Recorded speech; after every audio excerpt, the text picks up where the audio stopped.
Барлықтарыңызға сәлем. Бүгінгі күнге болжам, бүгінгі күнде шаш қайдыруға өте жақсы күн. Жол жүргенде документ, ақша жоғалтудан абайлы боламыз. Либо сол бір сумкаңызда тұрған нәрсені бір таппай қалуыңыз мүмкін, артынан қайтадан шығады сол сумкаңыздан. Бүгінгі күнде вода ем белгісі сіздерге асыл адам көмек сұраңыздар, көмек міндетті түрде беріледі. Қой жылғы, доңыз жылғы және бадзи картаңызда күнінде тұратын болса осы жануарлар, сіздерге бүгін жол жүресіздер, либо атша көп шапқылайсыздар. Металл ям белгісі, огонь ем белгісі ақша шығаратын күндеріңіз. Дерево ям белгісіне бүгін білім алуға өте жақсы. Земля ем мен огонь ем ашуланбаймыз, сабырлы боламыз барынша. Бүгін сіздерге шамалы доңыздармен бірге қоса стресс күн.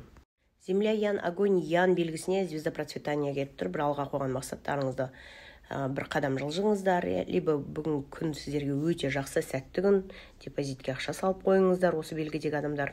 Бүгінгі күнде және туылған балдар өте еңбекқор болады. Ол бала, қыз бала өте жағдай жақсы болуы мүмкін, кейін өскенде ата-анасынан бөлек басқа елге, басқа қалаға көшіп кетуі әбден мүмкін деп көрсетеді.